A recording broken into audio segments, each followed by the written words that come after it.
Alright, so one of my previous videos talking about Taylor Swift's Life of a Showgirl garnered over 45,000 views. It must be at maybe almost 50 at this point. Insane. The most viewed video on my channel by far. And my God, it's about Taylor Swift. Those of you who've seen that video, who maybe just subscribed to the channel because of that video, or you're a longtime viewer of mine, you know I'm not a big fan of Taylor Swift. However, I have made a couple of videos here or so, either praising her or sort of presenting some sort of, objective, opinion on her music or her, business ventures or whatever it may be. The point is, yes, I do not like Taylor Swift's music, pretty much 99%, 98% of it. But for this video, I figure, since the last one was pretty negative, I guess, let me extend an olive branch and let me do a video on perhaps the most underrated Taylor Swift song. This song right here is from her Lover album. So, it's not a deep cut or anything like that, I guess. Although, given that album was pretty bloated, I think 18 to 19 songs, there's probably a couple songs in there that people overlooked outside of, the hardcore Swifties, maybe. But this song right here, I think, is really special. And it's kind of an outlier, with Taylor Swift's sort of production and composition and arrangement, I think. But I'm interested to see what you have to say as well. Needless to say, though, the song is really, really good. I find myself listening to it, every so often when I think about listening to Taylor Swift, which is not often. But I digress. If you like this type of content, give this video a like, subscribe to the channel if you haven't already, and comment down below what other Taylor Swift song you would like me to analyze next. Maybe the song that changes my mind, that makes me think that Taylor Swift is one of the greatest musicians of all time. Go ahead. Okay, here we go. The song is False God by Taylor Swift from her Lover album.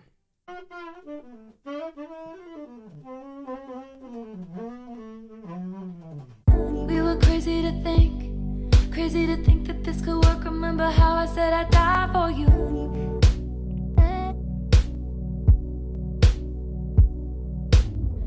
We were stupid to jump in the ocean, separating us. Remember how I fly to you?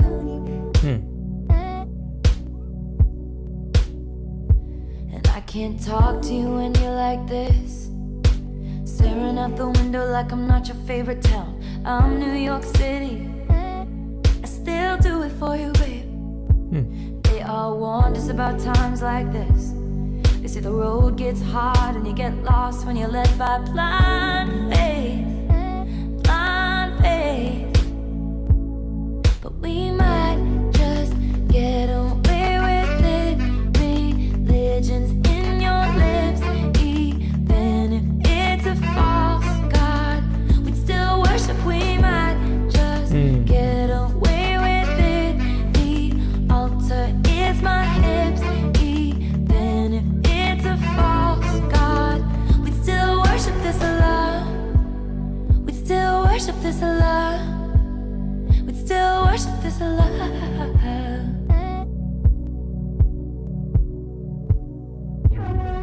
I know heaven's a thing. I go there when you touch me, honey. Hell is when I fight with you.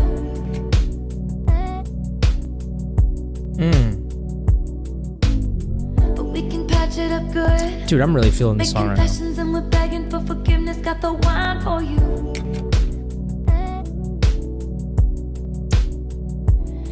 Can't talk to me when I'm like this, daring you to leave me just so I can try and scare you. You're the West Village. You still do it for me, babe. They all warned us about times like this.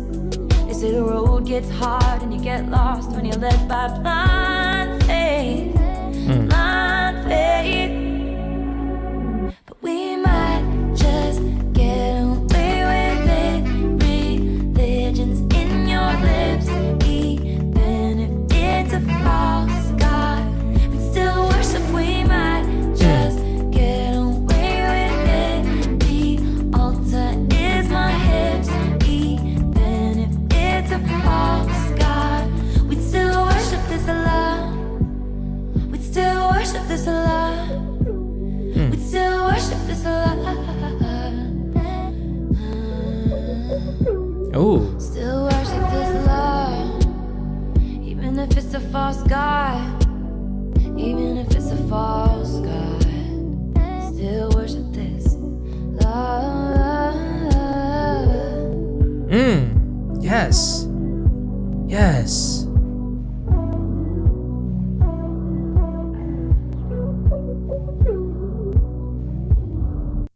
Wow. Justin Bieber, sorry, another good song. Wow. There's a lot of things to say about this song. We'll first talk about the musicality aspect of it. I think this song jumped out at me a lot because of its minimalist arrangement and production. When you go the minimalist route in a song, you really take a risk. And what I mean by that is like, sometimes artists can rely on production or on instrumentation or arrangement to kind of make up for an otherwise lackluster song. So when you go a minimalist route, your song has to be really, really good. Like the core of it, the skeleton of it. It has to be great on piano, on guitar, acoustically, in order for it to shine in a minimalist fashion. And this song does that. This song in its skeletal form is really, really good.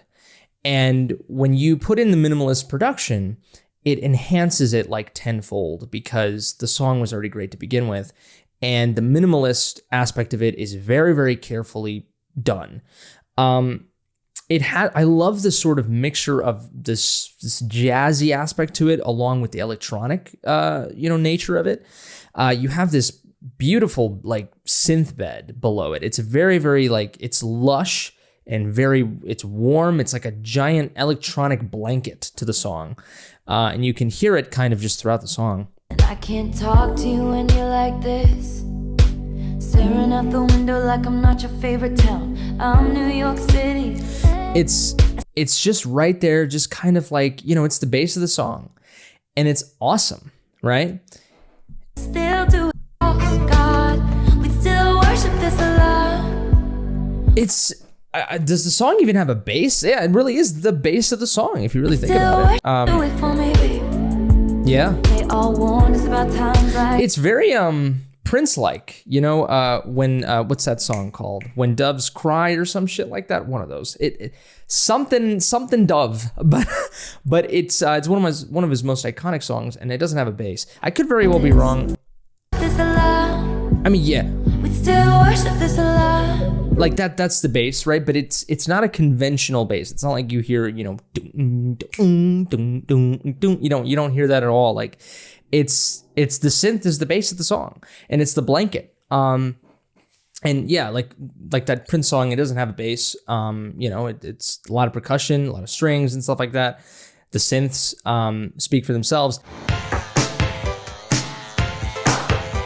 Same thing with this song. I think it's a really, really well-crafted song. And I also love just the percussion to it. It's a very light percussion. You kind of first start with just a simple kick. And let's remember how I lied to you. And then you start getting the snare. And then eventually you start getting the hi-hats. I can't talk to you when your lips eat the altar is my lips even if it's a false god. Start getting a little bit more movement. And there we go. Just see how it kind of grows, Daring you to leave me just so I can try and scare you. You're the West. It's these small little things that are added to enhance a song and to make it feel like there's a journey to it, and that's the key. I talk a lot about Charlie Puth, a lot about Michael Jackson on this channel, and talk about how they build their songs. You feel like there's a journey. You feel that by the end, you've reached the peak, the peak of a mountain, And I find with a lot of Taylor Swift songs, there's really no growth melodically, instrumentally, and even if there is, it's a very lackluster type of growth. This is a very intentional, purposefully minimalistic, and you gotta love, I guess, I don't know. In order to like this song, I feel like you really, really have to love the craftsmanship of a song. You know what I mean? I really do, and you have to love the small details, you know, and I think that's why this song shines a lot. And I just love how small it is, you know, like, but it's so big when you think of the lyrics, right? She's talking about, you know, religion and gods and all these metaphors and everything, and yet the song is incredibly small and quiet in a way, right? But there's this like pent up sort of passion in it. You know, it's like a little orb that contains, you know, like, I don't know, the Big Bang, you know, the creation of the universe. And it's just a small little thing. And, you know, you're waiting for it to just kind of explode, but it's all in there, you know. It's small, but yet so grand. And I think it's just an incredible, incredible song. I love the occasional little kind of saxophone flourishes. Let me see if we can. That little... these cool little electronic flourishes. You still do it for me, baby. They all warn And there's us all about these- times like this. They say the road gets hard and you get lost when you're led by blind faith. With headphones, this song kills, man, because you notice all those small little things just kind of floating around. You know, it feels like you're floating around in space and shit. It's great. Blind faith. But we might just get away with it. There. Love it. We might just get away with it. Religion Oh, it's so good. in your lips, even if it's a false god. But still worship, we might just. We haven't even talked about the melody yet. But yeah, I love the saxophone. I love how it begins. You're like, what is this? Is this gonna be like an upbeat kind of jazz track? And then it goes into this. It's really, really cool. I like how it switches it up, and then but throughout the song we get these small little, you know, touches of saxophone in there. It's great. The only thing I would have liked to hear in this song is an actual saxophone solo at some point. I think it would have been great. I mean, the song is 3 minutes and 19 seconds. It's a pretty good length, but I wouldn't have minded, you know, having it a little bit longer with a really cool, you know, instrumental break with the saxophone there. But again, it was on purpose, clearly, to not have it in there. It was cool to just kind of tease it, you know, just here and there. And that's the thing is songwriting, just like any other art, is all about sometimes what you tease, right? It's not about what you fully show. It's about what you tease and then let the audience sort of, you know, imagine it. And then you then come to the conclusion, oh, it was on purpose, and therefore the art is greater. You know what I mean? Like, and that's what I'm doing here, you know? There's a specific sort of, synth melody. It kind of leads into to another section of the song, and the way that it transitions, I think it's really cool. I'm gonna try to find it. Like, for example, right here, They all warned us about times like this sort of second verse, first pre-chorus type of thing. It's the way the synth kind of bends to sort of tell us we're going into another section of the song. I think it's really cool. for you, babe. They all warned us about times like this. It's like a pendulum. They say the road gets hard and you get lost when you're led by blind faith. It's great stuff. Blind faith. Blind faith. But we might just. Yeah, there's like this bendy nature to this. It's great, this sliding aspect to the melody. And she does that also in her vocals, which is really, really cool. It's really good stuff. Love how the synth there changes up. I know Oh. heaven's a thing. I know heaven. Love it, dude. Love it. So now to talk about the melody of the track. I think, you know, if you've seen my videos talking about Taylor Swift, I'm not a huge fan of her, you know, idea of what a good melody is, but sometimes she does do some great melodies. And in this case, I think it's a home run. The chorus is fantastic. I mean, it's very Taylor Swifty. Like that's very Taylor Swifty. But that, you know, sort of thing that she does, it's not bad necessarily. I guess it's just the way that she does it. And in this case, I think it's really good. Like in Wildest Dreams, she sort of kind of does that. Wildest Dreams. Like she just loves to just sort of play around with her voice in that way, in a very feminine way, right? And that's really cool. I like it when it works. And in Wildest Dreams it works. In this song it works. And it's just, I think it really accentuates, Taylor Swift speaks to the female experience, right? And so I really like how in her melodies, she definitely incorporates femininity into them in a way that a man wouldn't, it's really interesting. God, we'd still worship this love. We'd still worship this love. We'd still worship this love. Hell, I mean, even the way that she says, we still worship this love. The way that she even pronounces that is very feminine. I think it's very beautiful. My favorite vocally melodic aspects of the song are towards the end with her ad-libs, dude. Because this is where I think she really meets with the instrumentation of the song. Like, they sort of speak to each other. We'd still worship this love. We'd still worship this love. We'd still worship this love.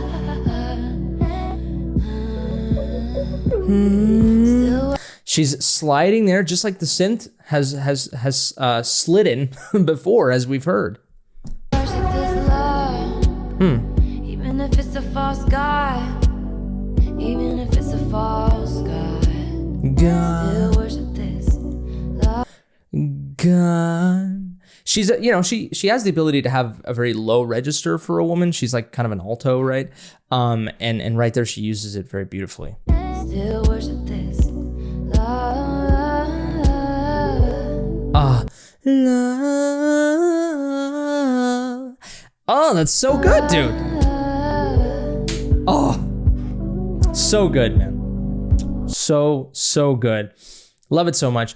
The verses are good too. I like how in the pre-chorus, I believe, she sort of hints to the chorus. In the pre-chorus. Let me see. There it is. The song has a nice groove to it too. This is where it gets like the most jazzy, the most groovy, I think, which is interesting. We'd still worship, we might just. We still worship this. And then she just kind of cuts it, and then she continues her pre-chorus, and then it teases onto the chorus. Get away with it. The altar is my hips. Even if it's a false god. Finally, we get it here. Still worship this love. Great stuff, dude. Still worship this love. Still. It's great writing, man. And then it's just like, it boggles my mind that, her music doesn't really have a lot of this. This is why it stands out to me. And I'm sure that a lot of Swifties love this song, but I do think, from what I gather, it seems to be sort of an underrated track. When it comes to the lyrics, I think this is also a home run for Taylor Swift.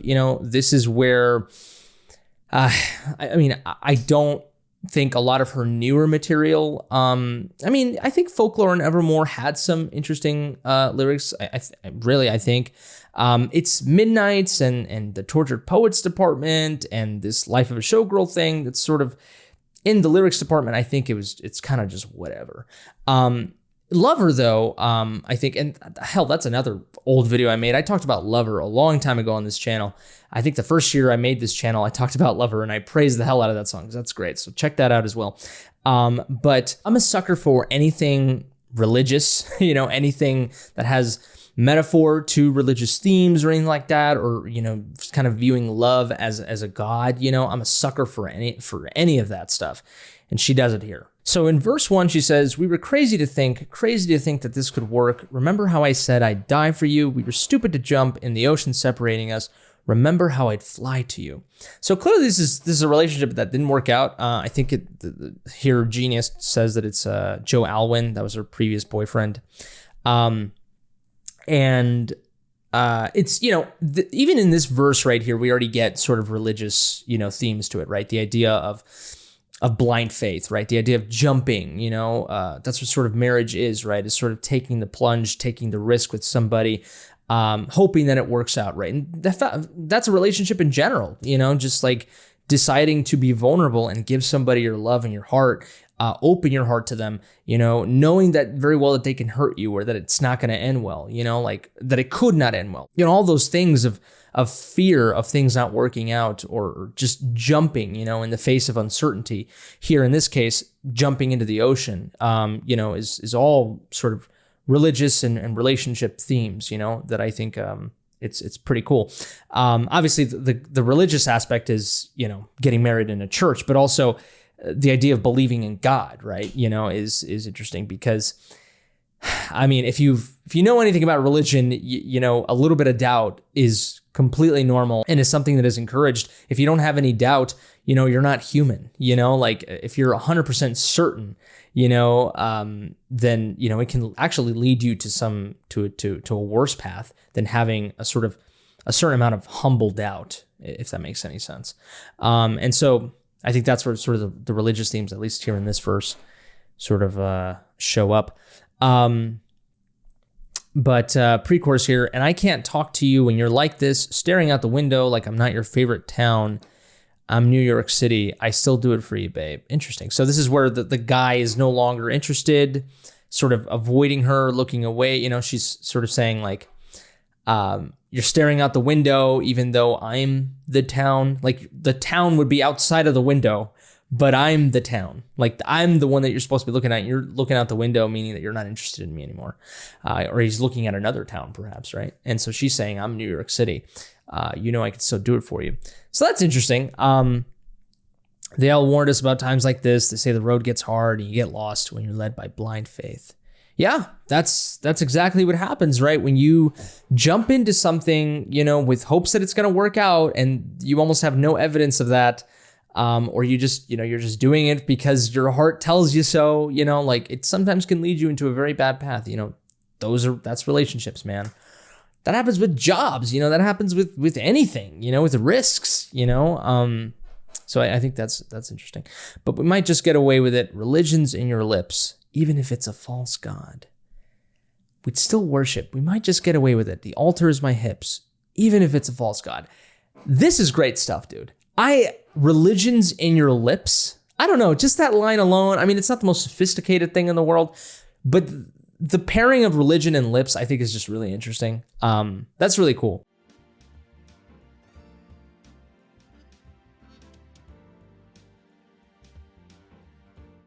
And then obviously this is the classic, unrequited love, knowing that it's not working out, but just that fantasy, right? Same thing with Wildest Dreams, right?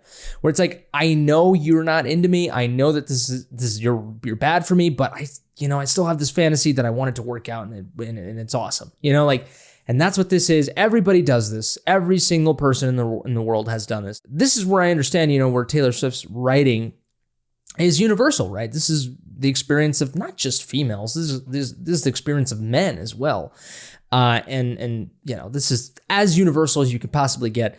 But sort of the religion aspect here is really interesting. Even if it's a false god, even if it's a god that is not going to answer your prayers, is not going to save you, even if it's a god that is going to damn you, you still want to worship that god because it just feels so good to do so, right? And that's good stuff, man. That's good stuff. It's because that's what people do, right? In a relationship that is sometimes doomed, is these people put that other person on a pedestal, right? Like a god. And they do anything and everything to be with that person, even though it's toxic, even though it's bad, and they still do it. But yeah, we'd still worship. We might just get away with it. The altar is my hips, dude. The altar is my hips. Love it. Verse 2, I know heaven's a thing. I go there when you touch me. That's also good stuff. Hell is when I fight with you, but we can patch it up good, make confessions, and we're begging for forgiveness. Got the wine for you. This is good stuff too. Yeah, it's true, man. I mean, people do that all the time, right? Even with people who are religious. I'm an atheist, but I find that there's a lot of hypocrisy, in religion, in the sense where like these people sin and then they go and confess and then it's fine. And then they go sin again and then they go confess and it's fine. And like God is supposed to forgive everything. Like it's just this back and forth, almost toxicity, that's very similar to a bad relationship. So it's very interesting. And you can't talk to me when I'm like this, daring you to leave me just so I could try and scare you. Toxic. You're the West Village. You still do it for me, babe. They all warned us about times like this. See, this is interesting, right? This is good writing. In the pre-chorus here, she sort of does the same thing again, where she names the great cities, right? West Village, New York City. And she does it again here. So it's sort of, producing another form of the first pre-chorus. It's classic songwriting here, but it's also good writing, and this is one of the prime examples of where Taylor Swift wrote something really awesome, that works on its own, like, as a poem or just regular writing, or prose or creative writing. And it also works as a song, and it's one of the prime examples of it that I've seen. You still do it for me, babe. They all warned us about times like this. Yep. But we might just get in repeated the chorus there. Still worship this love, even if it's false God. And I think that this repetition, we'd still worship this love. We'd still worship this love, even if it's a false God, even if it's a false God. That's sort of the insanity nature to it, right? What is the definition of insanity? Doing something over and over again, expecting a different result, right? That's what this is. That's what being in a toxic relationship sometimes is continuously trying to be with that person, giving them your all, expecting them to finally give it back, right? And it doesn't happen. And I think that the repetition of her words in the chorus, I think, shows that, right? People who are continuously coming back to that toxicity, right? Wanting that fantasy to happen, to finally come to fruition, and it doesn't, right? And the song's sort of depressing nature is that, the song's depressing nature is showing the true colors of this relationship, and how it's not working out. But the lyrics and the melody, and the protagonist here is trying to make it work, and the song is trying to tell you it's not working out, and that's so beautiful, man. This is where songwriting is awesome, and this is where music can be something special, right? And Taylor Swift did it with this song. But there we have it, everybody. Those are my thoughts on False God by Taylor Swift. Yep, that's right. Made a positive video about Taylor Swift again. Wow. Not going to see a lot of those, but you'll see it from time to time. I'm a big fan of, presenting the counter argument, extending the olive branch, as some people say. And I'm a big fan of that where it's deserved, and here it's deserved. Please give this video a like if you liked, dislike it if you didn't, subscribe to the channel if you enjoy this content and you want to see more stuff like this. If you like my thoughts, yeah, go ahead and subscribe. Comment down below, what do you think about what I have to say about this song? Do you think I'm right? Do you think I hit it right on the nail? Or do you have a different perspective for this song? Do you hate this song? Why? I'm curious to know why you hate this song. Share this video with your Swiftie loving or hating friends, if you will. If it's your birthday, happy birthday to you, you beautiful creature. But I think that's it for me. You all take care, stay safe, and until next time, I love you.